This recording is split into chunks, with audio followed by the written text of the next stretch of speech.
जिंदगी जिंदाबाद।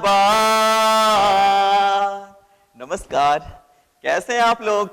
अच्छे होंगे। कहते हैं स्वर्ग से भी सुंदर, सपनों से भी प्यारा, आओ बनाए ये संसार, किसी का प्यार न रूठे,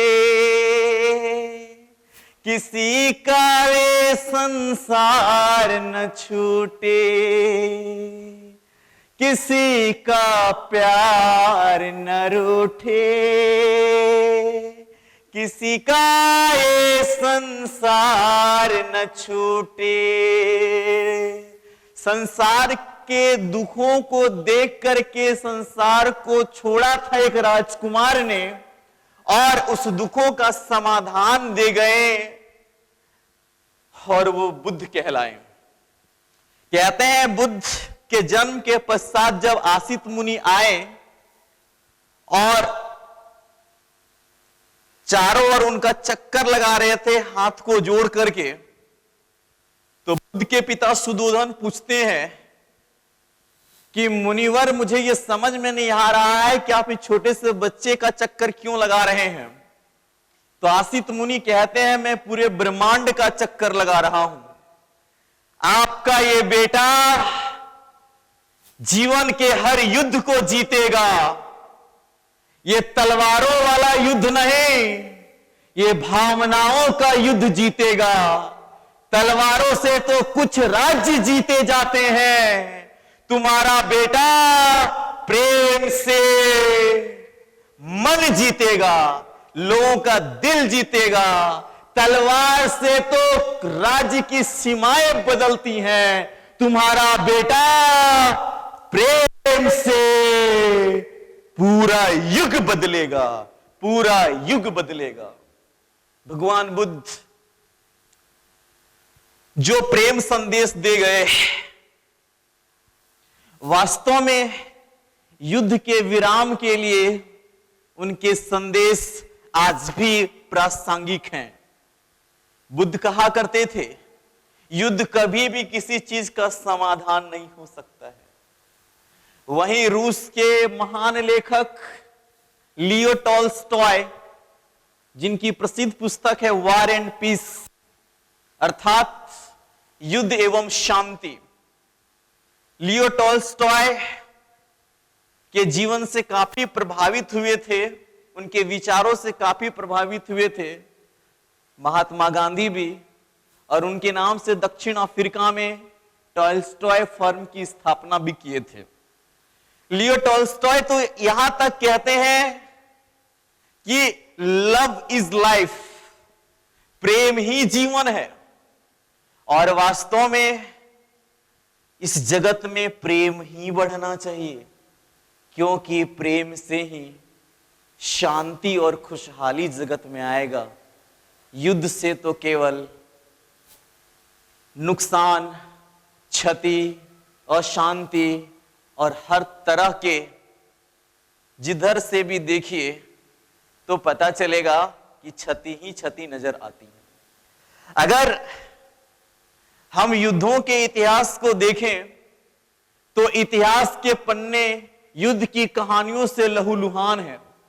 वो महाभारत का युद्ध हो, पानीपत के युद्ध हो, या विश्व युद्ध हो, या इन दिनों देशों के बीच सरहद में जो तनाव के मामले हैं, युद्ध की जो चर्चाएं चलती हैं, तो हम जोश खरोश से तो कह देते हैं कि मारो, ये करो, वो करो, लेकिन नुकसान युद्ध से केवल एक पक्ष को नहीं है, नुकसान तो इसमें दोनों पक्ष का। और अभी जिस समय में हम लोग रह रहे हैं उस समय परमाणु शक्ति से संपन्न अभी है। किसी का भी अगर दिमाग खरका तो थोड़ा बहुत नुकसान होने वाला नहीं है। इसी संदर्भ में अल्बर्ट आइंस्टाइन कहते हैं कि मैं तीसरे विश्व युद्ध के बारे तो नहीं कह सकता हूं, लेकिन अगर चौथा विश्व युद्ध होगा तो ईंट पत्थरों से लड़ा जाएगा। इसका मतलब यह हुआ कि तीसरा विश्व युद्ध अगर हुआ तो इस युद्ध में परमाणु शक्तियों का इतना प्रयोग हो जाएगा कि फिर कुछ भी ना बचेगा, और फिर चौथा विश्व युद्ध को ईंट पत्थरों से लड़ा जाएगा। तो हम इतिहास के पन्नों से युद्ध की कहानियों को पढ़ करके हम ये सीख लें कि युद्ध के क्या दुष्परिणाम होते हैं, हम इस चीज को जाने। तो आज हम लोग पानीपत के जो 3 युद्ध लड़े गए हैं, किसके किसके बीच लड़ा गया, किसकी पराजय हुई, किसकी विजय हुई, इसको हम लोग बड़े ही आसानी से बिना कंफ्यूजन का आज जान पाएंगे। तो आज के टॉपिक में क्या रहेगा, पानीपत के 3 युद्ध। ला ला ला ला ला ला ला ला हे ला ला ला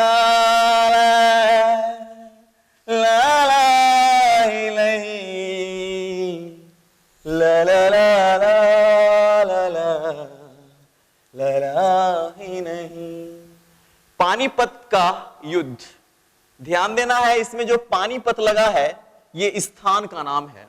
पानीपत कहां है, हरियाणा में है।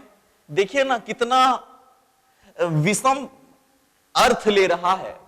नाम है पानीपत, लेकिन यहां का इतिहास खून से है लथपथ। पानीपत कहां है, हरियाणा में है। ध्यान देना है, कभी अगर भूल जाएंगे तो पानीपत माने पानी पड़ेगा तो हरी भरी धरती हो जाएगी, तो ध्यान रख लेंगे। पानीपत यानी पानी पड़ेगा तो हरी भरी, तो हरियाणा याद रख लीजिएगा। पानीपत को बुनकरों के शहर के नाम से भी जाना जाता है। ध्यान दीजिएगा, ये पानीपत का मैदान में 3 युद्ध जो लड़े गए हैं इतिहास में काफी चर्चित है। जो तीनों युद्ध एक परिवर्तन को लाता है। आइए जानते हैं कौन कौन से वो 3 युद्ध हैं। पानीपत का प्रथम युद्ध, द्वितीय युद्ध और तृतीय युद्ध के नाम से जाना जाता है। तो पानीपत का प्रथम युद्ध, द्वितीय युद्ध और तृतीय युद्ध, इसको बहुत ही आसानी से एक गीत में पिरो लीजिए। कैसे, सुनिए। पानी पानी पानी पानी पानी पानी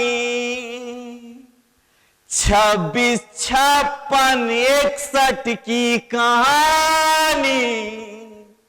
पानी पानी पानी 1526 में बाबर और लोदी, 56 में अकबर और हेमू, 1761 में मराठा अब्दाली। पानी पानी पानी, बस खत्म हो गया बिना कंफ्यूजन का। चलते बुलते खाते पीते सोते जागते जहां रहेंगे वही गुनगुनाइए। पानीपत का प्रथम युद्ध, ध्यान रखिएगा इसको कैसे बोले। पानी पानी पानी पानी पानी पानी 26, 56, 61 की कहानी। पानी पानी पानी, कैसे बोले। 1526 में बाबर और लोदी, 56 में अकबर और हेमू, 61 में 1761 में मराठा अब्दाली। पानी पानी पानी, हो गया खत्म।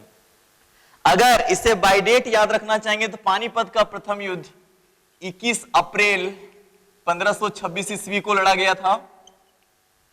अगर दूसरा का बात करेंगे तो यह लड़ा गया था 5 नवंबर 1556 ईस्वी को, पहले के 30 साल बाद हुआ था, और तीसरा को 1761 ईस्वी में लड़ा गया था।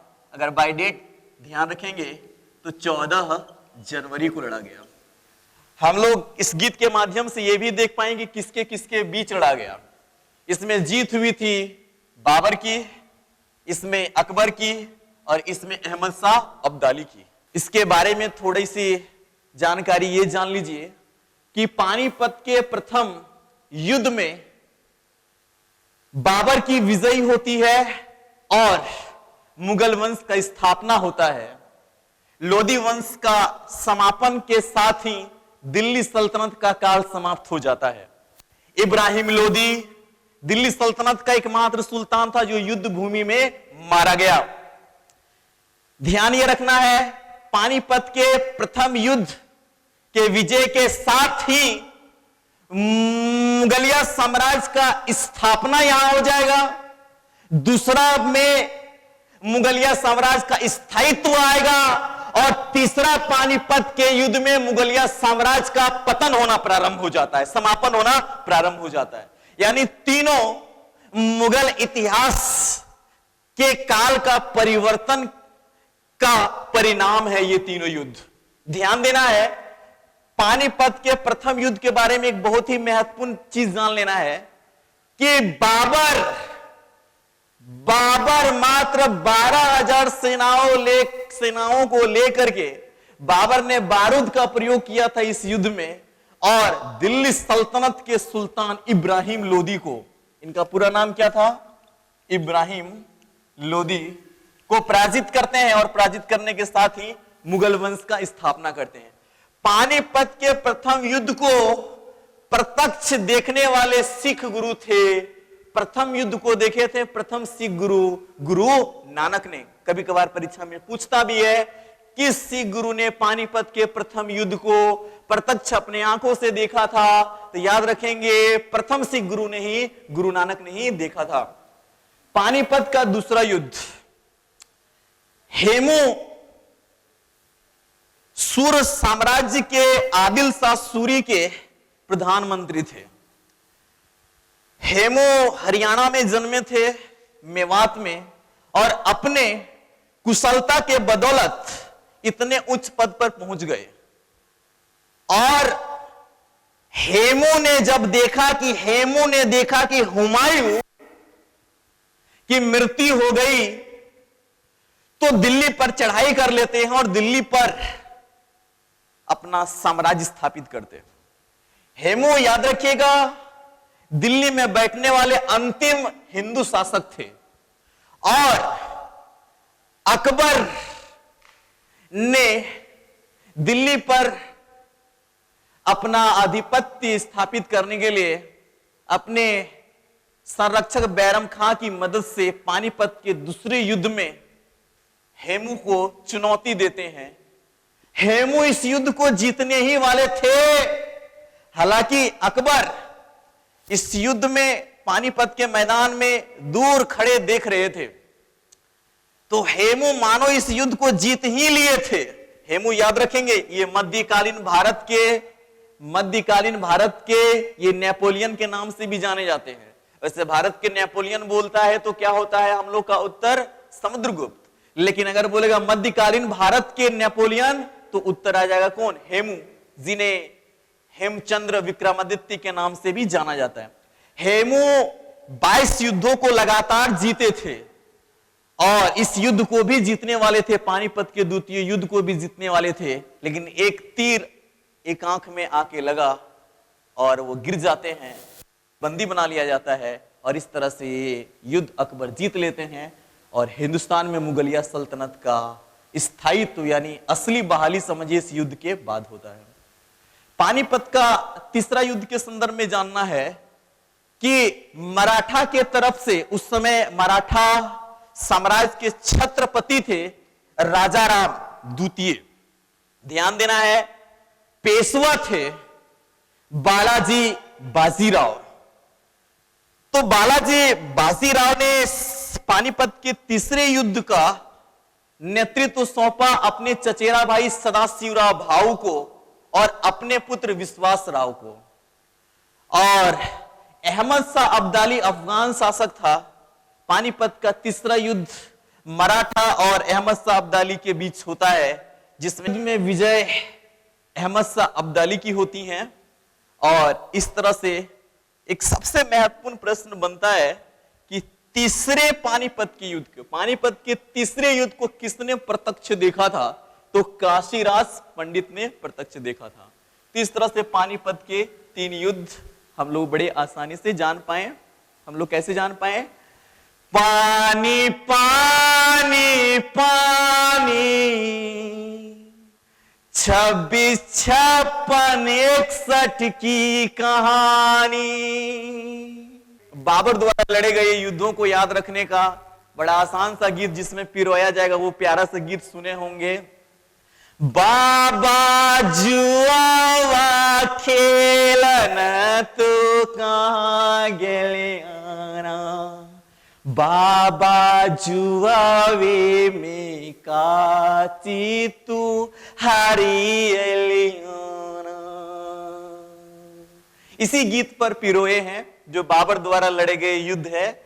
बड़ा प्यारा लगेगा। बाबा पानावा खाई ले तू चांदनी के घर गेलूना। बड़ा मजा आएगा।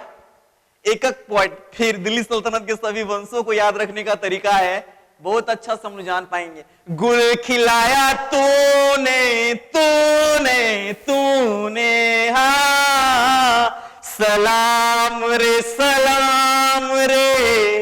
तेरा सलाम आया रे। तो अगले वीडियो में इन्हीं विषय वस्तुओं पर चर्चा करेंगे। आज इतना ही। जिंदगी जिंदाबाद।